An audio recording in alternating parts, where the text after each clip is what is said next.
இன்றைய உலக அரசியலில் மிகுந்த அழுத்தத்தையும் எதிர்பார்ப்பையும் உருவாக்கும் பிராந்தியமாக மத்திய கிழக்கு திகழ்கிறது.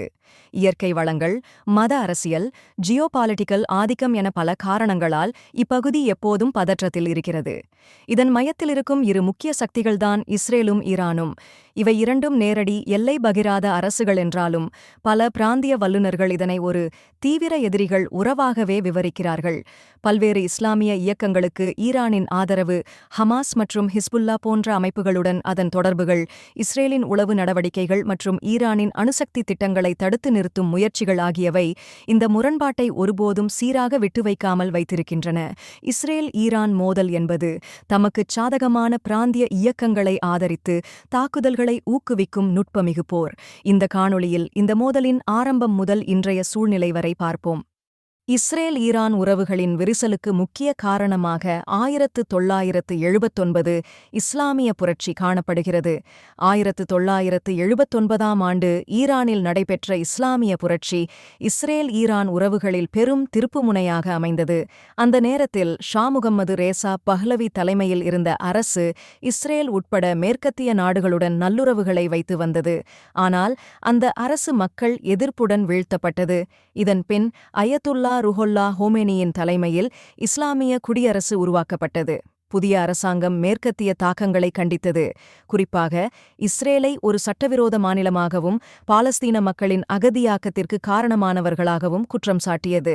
இதன் பின்னணியில் ஈரான் இஸ்ரேலுக்கு எதிரான ஆயுத இயக்கங்களுக்கு நிதி மற்றும் இராணுவ பயிற்சி மூலம் நேரடியாக ஆதரவு வழங்கத் தொடங்கியது. இதில் குறிப்பிடத்தக்கவையாக லெபனானில் இயங்கும் ஹிஸ்புல்லா இயக்கம் ஈரான் ஆதரவுடன் உருவாக்கப்பட்டு இஸ்ரேலுக்கு எதிரான முக்கியத்துவம் வாய்ந்த சக்தியாக உருவெடுத்தது. மேலும் ஹமாஸ், இஸ்லாமிக் ஜிஹாத் உள்ளிட்ட பல பாலஸ்தீன இயக்கங்களுக்கும் ஈரான் வெகுவாக ஆதரவு வழங்கியது.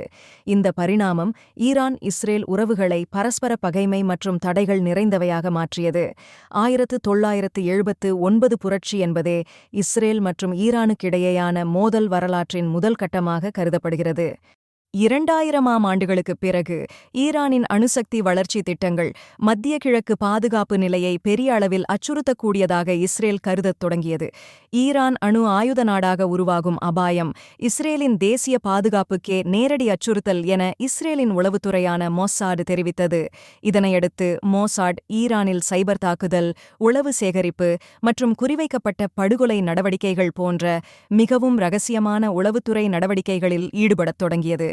அதனுடைய குறிப்பிடத்தக்க செயல்களில் ஒன்று 2010ஆம் ஆண்டு ஸ்டக்ஸ்நெட் எனப்படும் ஒரு உயர் தொழில்நுட்பமிக்க வைரஸ் தாக்குதலாகும். இஸ்ரேல் மற்றும் அமெரிக்கா இணைந்து உருவாக்கியதாக நம்பப்படும் இந்த வைரஸ் ஈரானின் நத்தன்ஸ் எனும் முக்கிய அணுசக்தி பண்ணையில் பயன்படுத்தப்படும் சென்ட்ரிஃபியூஜ் இயந்திரங்களை முற்றிலும் முடக்குவதற்காக திட்டமிடப்பட்டது. அந்த வைரஸ் இயந்திரங்களை சீரழிக்கும் வகையில் செயல்பட்டு ஈரானின் அணுசக்தி முன்னேற்றத்தை 4 முதல் 5 ஆண்டுகள் பின்னோக்கி தள்ளியது. இதனுடன் மொசாட் மூலமாக பல விஞ்ஞானிகள், குறிப்பாக ஈரான் அணு ஆய்வகங்களில் முக்கிய பங்கு வகித்தவர்கள் மர்மமான தாக்குதல்களில் கொல்லப்பட்டனர். 2020இல் ஈரான் அணுசக்தி திட்டத்தின் முக்கிய நபராக கருதப்பட்ட முக்ஷேன் பக்ரிஜாதே தெஹரானில் பயங்கரமாக தாக்கப்பட்டு கொல்லப்பட்டார். இந்த தாக்குதல் மொசாத் மூலம் நடத்தப்பட்டதாக புலனாய்வு பிரதிநிதிகள் தெரிவித்தனர். ஈரான் இதனை நேரடி அரசியல் கொலை என்றும் விவரித்தது. இந்த வகையான சைபர் தாக்குதல்கள் மற்றும் உளவுத்துறை குற்ற நடவடிக்கைகள் இஸ்ரேல் ஈரான் மோதலை ஒரு புதிய பரிமாணத்துக்கு கொண்டு சென்றது. இது வழக்கமான இராணுவ மோதல் அல்ல, ஆனால் உளவு, சைபர் மற்றும் அறிவியல் நிலைகளில் நடைபெறும் ஒரு நுட்பமான யுத்தம். இந்த மோதல் இரு நாடுகளின் எதிர்கால செயல்பாடுகள் மட்டுமல்லாமல் உலக பாதுகாப்பு சூழ்நிலைக்கும் பாதகமாக அமைந்தது. இந்நிலையில் 2020 முதல் 2024 வரை இரு நாடுகளும் மேற்கொண்ட நடவடிக்கைகள் மேலும் பதற்றத்தை அதிகரிக்கும் வகையில் காணப்பட்டது. 2020ஆம் ஆண்டு ஈரான் அணுசக்தி திட்டத்தின் முக்கியமான அறிவியல் தலைவர் முக்ஷேன் பக்ரிஜாதே ஈரான் தலைநகரான தெஹ்ரானில் வெகுசன தாக்குதலில் கொல்லப்பட்டார். இந்த தாக்குதலுக்குப் பின்னால் இஸ்ரேல் உளவுத்துறையான மொசாட் இருக்கலாம் என்ற சந்தேகங்கள் வெளியானது.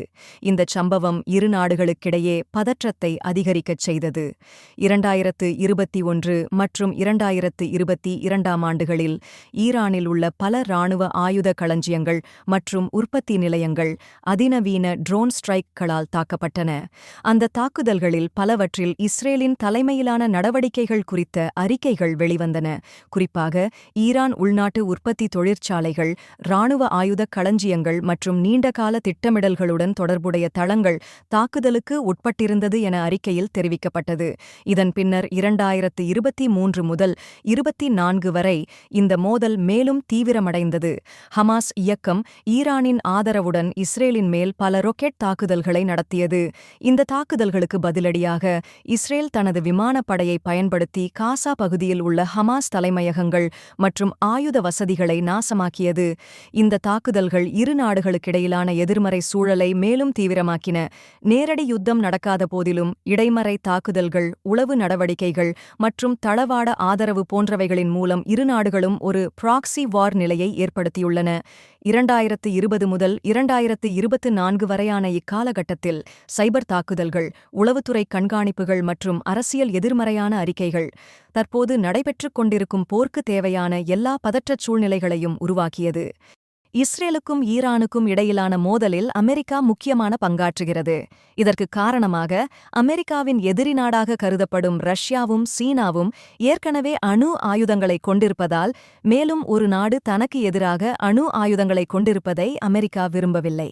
இதனால் கடந்த காலத்திலிருந்து இஸ்ரேலுக்கு இராணுவ நிதி ஆதரவுகளை தொடர்ந்து வழங்கி வரும் அமெரிக்கா ஈரானின் அணுசக்தி திட்டங்களை தடுக்கும் முயற்சிகளில் சிறப்பு கவனம் செலுத்தி வருகிறது.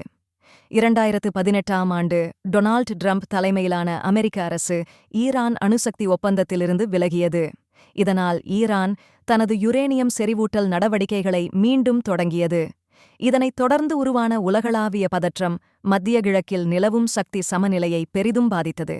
மத்திய கிழக்கில் இஸ்ரேலும் ஈரானும் தங்களது ஆதரவாளர்களின் மூலம் மோதலில் ஈடுபட்டு வருகின்றன. ஈரானுக்கு ஆதரவாக சிரியா, லெபனானில் உள்ள ஹிஸ்புல்லா, ஏமனில் உள்ள ஹூதி கிளைகள் செயல்படுகின்றன. ஈரானின் ரஷ்யாவுடன் உள்ள நெருக்கம் உலக நாடுகளிடையே கவலையை ஏற்படுத்துகிறது. இதற்கு பிரதியாக அமெரிக்கா, ஐரோப்பிய யூனியன் மற்றும் ஆபிரகாம் ஒப்பந்தத்தில் பங்கேற்ற ஐக்கிய அரபு அமீரகம், பஹ்ரைன், சூடான் போன்ற நாடுகள் இஸ்ரேலுக்கு ஆதரவாக உள்ளன.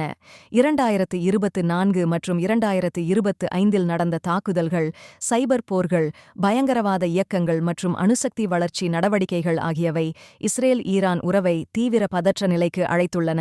இது மத்திய கிழக்கு பகுதியில் மீண்டும் ஒரு பெரிய போர் வெடிக்கக்கூடிய நிலை உருவாகியுள்ளது. இது வர்த்தகத்திற்கு மட்டுமல்ல, உலக அமைதிக்கும் பேரழிவாக மாறும் அபாயத்தை கொண்டிருக்கிறது. இஸ்ரேல் ஈரான் மோதல் என்பது உலக அரசியலில் மிகவும் சிக்கலான மற்றும் பரபரப்பான மோதலாகவே பார்க்கப்படுகிறது. இதன் பின்னணியில் மத்திய கிழக்கு பகுதியில் அதிகாரபூர்வ ஆதிக்கத்தையும் மத ரீதியான வெவ்வேறு கோட்பாடுகளையும் மையமாகக் கொண்ட பல தசாப்தங்களான எதிர்மறை நடப்புகள் உள்ளன. இரு நாடுகளும் தங்களது பாதுகாப்பு நலன்கள் என்ற பெயரில் சைபர் தாக்குதல்கள், உளவுத்துறை கண்காணிப்புகள் மற்றும் அமைப்புகளுக்கு வழங்கப்படும் ஆதரவு போன்ற நடவடிக்கைகள் தொடர்ந்து மேற்கொண்டு வருகின்றன. இந்த செயல்கள் அனைத்தும் கட்டுப்பாடுகளை மீறி ஒரு நேரடி மற்றும் முழுமையான மோதலாக மாற்றியுள்ளது. குறிப்பாக ஈரான் தனது அணுசக்தி திட்டத்தை விரிவுபடுத்தும் வேகம் இஸ்ரேலின் பாதுகாப்பு எண்ணங்களை அதிகரிக்க வைக்கிறது. அதே நேரத்தில் ஈரான் இஸ்ரேல் ஏற்கனவே அணு ஆயுதங்களை வைத்துள்ளதாகவும் அணு ஆயுத நாடுகளிலிருந்து பாதுகாப்பு பெறுவதற்கு அணுசக்தி திட்டத்தை விரிவுபடுத்துவதாகவும் தெரிவித்துள்ளது. இதனால் இவ்வாறான ஆயுத நடவடிக்கைகள் தொடர்ந்தால் அந்த தாக்கங்கள் மத்திய கிழக்கை மட்டுமின்றி உலக அரசியலையும் பாதிக்கும் நிலைக்கு வழிவகுக்கும். பொருளாதாரம், எண்ணெய் விலை, உலக வியாபாரம், ஐநா மற்றும் உலக அமைதி முயற்சிகள் ஆகியவை அனைத்தும் பாதிக்கப்படக்கூடிய சூழ்நிலை உருவாகும். எனவே இரு நாடுகளும் சுமூக மற்றும் ஒழுங்கமைக்கப்பட்ட வழிகளில் சமாதான பேச்சுவார்த்தைக்கு திரும்புவது மட்டுமே நிலையான அமைதிக்கான பாதையை உருவாக்கும்.